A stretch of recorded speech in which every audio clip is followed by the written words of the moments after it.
9 days out from Super Tuesday, can Ted Cruz stop Donald Trump here in Texas? And what's Marco Rubio's next move? Campaign veterans in studio to make predictions. Jeb Bush is out. Who's next to go? Will some Texans be sorry they already voted? Hillary Clinton narrowly defeats Bernie Sanders in Nevada. She has more delegates. He seems to have more momentum. So what is he costing her? And why a report on hate and extremism is calling out Greg Abbott, Ted Cruz, and Irving Mayor Beth Van Dyne. From WFAA TV, this is Inside Texas Politics with Jason Whiteley. Good morning and welcome to this live broadcast of Inside Texas Politics. I'm Jason Whiteley. 2 elections in the last 24 hours have solidified some campaigns and now raise questions about the future of others. Let's begin with Republicans in the South Carolina primary last night. Donald Trump favored to win in polls, and he did, collecting 34% of the vote. The fight for second place is the headline. Marco Rubio with 22.5% compared to Ted Cruz's 22.3%, and Jeb Bush a distant fourth with 7% of the vote, causing him to drop out, but still slightly ahead of John Kasich and Ben Carson.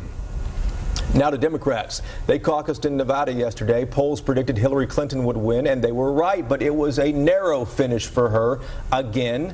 Clinton with 52% of the vote. Bernie Sanders got 47%. And since early voting is underway here in Texas, we are not putting our candidates on the program here, but turning to campaign experts instead from both sides.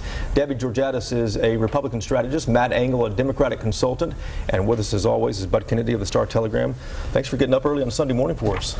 Great to be here. Good morning. Nice to be Debbie, here. Matt, good to have you here. Let's start with the Republicans last night. Debbie, it was not a good night for Ted Cruz. A lot of evangelicals in South Carolina.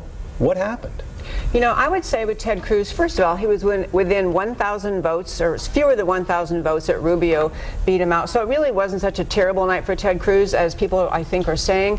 I think the evangelical vote thing was a surprise a bit because his campaign worked so hard on those. So going forward, I think Ted Cruz has to talk more about how the evangelical vote isn't just about social issues. It's about your view of America. And I think as he expands that message, he'll bring more evangelicals back. Debbie, he didn't win a single county. I just want to ask, in a state that he was expected to do very well, how was this any sort of good performance? Well, you know, I think in the case of the South Carolina primary, it was one of the ugliest. It traditionally, sadly, is one of the ugliest, and it was again in this time. And there were a lot of very harsh things said in the last debates, a lot of talk about who is lying or not. And I think probably the Cruz campaign needs to be a little more forceful in really pointing out who is and is not telling the truth about a lot of things. Because I think as we get forward, to talking about Texas, people in Texas here know him. And this liar stuff isn't going to fly here. Matt, what do you think? You're the other side of the aisle here, but you've seen a lot of campaigns. I do think that Ted Cruz is on the clock. He didn't do as well in South Carolina as people expected and as he expected. I think his problem is not people not knowing him or knowing him here in Texas. Actually, people in 3 other states know him probably better than Texans these days because he spent so much time out of state. He's got a demeanor problem. He comes across as negative, somewhat mean-spirited, all the charm of a toothache, I think I heard somebody say. And so I think he's got to be seen as a little bit more approachable and less negative. Debbie? You know, I think Ted Cruz has He's a Democrat. Is he right or wrong about that? Wrong. I think Ted Cruz has a very serious demeanor. He's a very serious constitutional thinker. He's not a glad-handing Bill Clinton, happy-go-lucky guy. He's a serious thinker. Perhaps he could express his ideas in ways that seem warmer, but he's a solid thinker, and that's what the real GOP conservative base wants to see, is a really solid constitutional thinker. Well, let's look at the trend right now. Cruz finished first in Iowa. He was second in New Hampshire. He's now third, a surprising third, a very narrow loss there for him. How concerned is Cruz camp right now? I am sure they are concerned going forward, thinking how's the messaging change. I think there has to be a little bit of the taking head on some of the misrepresentations about immigration, which really seem to matter. I also noticed in South Carolina, very late, the day before the primary, a lot of negative things came out connected with Senator Rubio and his misrepresentations on immigration. And I think in the next races, those voters have enough time to look at that, read about that, and think, well, maybe I'm not so sure about this Senator Rubio on his issues in immigration. So I think going forward, Senator Rubio is going to have more of an uphill battle than you might think. Now, the talk this morning that first of all, there was a news story saying that Mitt Romney was about to endorse Rubio. Then there was some backing off saying, no, not yet. what are what's the upside and downside for Marco Rubio at this time of being so quickly identified as the establishment?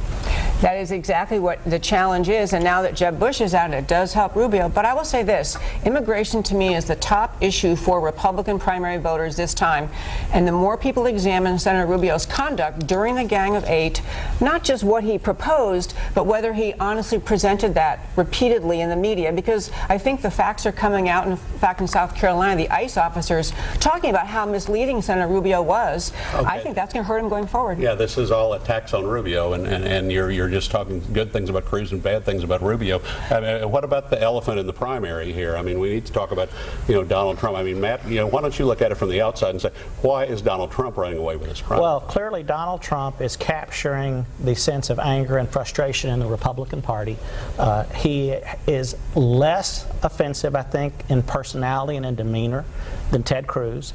And Rubio is trying to consolidate a moderate part of the Republican Party that's really collapsed in recent days. I think a really important endorsement to look for is here in Texas.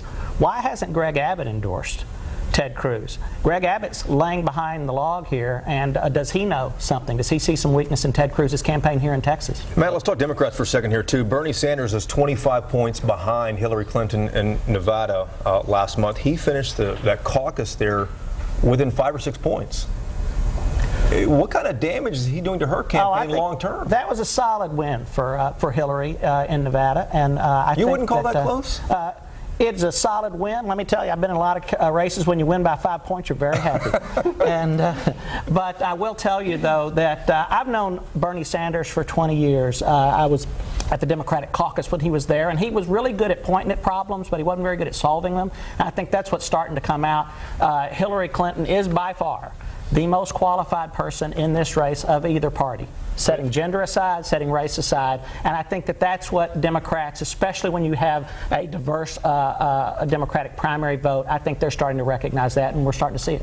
I want to ask you about the reality of the road ahead. There's been a lot of talk about Sanders, and it seems almost like the media is cheering for a long, extended, close race. But really, when you go to South Carolina next week in Super Tuesday, most of those states favor Clinton, don't they? Well, I think that's right. And again, when you get to larger states, larger populations, remember, Bernie is from Vermont. Vermont has fewer people in the entire state than the city of El Paso.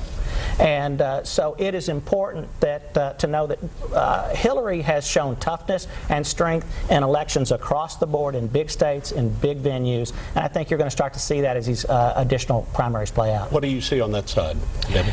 This is the most interesting political season I can recall, and especially presidential year. I think that a lot of the support for Bernie Sanders is people not liking Hillary. She doesn't have that warmth, that likability. She's not like her husband. She's not engaging. In fact, she has a lot of negatives about being trustworthy, being honest, being likable. So I think some Bernie support is just they don't like Hillary. Go ahead.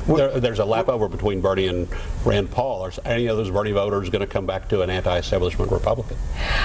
I don't know about that, but what I'd love to make sure we get to is this whole notion of the national polling and they set it up between Hillary and Trump, Hillary and Cruz, Hillary and Rubio. And that's what I want in the last 10, 20 seconds here, too. Predictions for nominees from both parties. Who do you think? I think Hillary Clinton will get the Democrat one. On the Republican side, Donald Trump may get it. I think if he doesn't, it'll be Ted Cruz. Go ahead. Final word, Matt. Go ahead. Well, Hillary will be the nominee on the Democratic side. On the Republican side, I would give Trump the edge, although they may go into their convention without any candidate having a majority. Sounds good. Matt Engel and Debbie Georgatos, thanks for coming in this morning. Thanks for having us.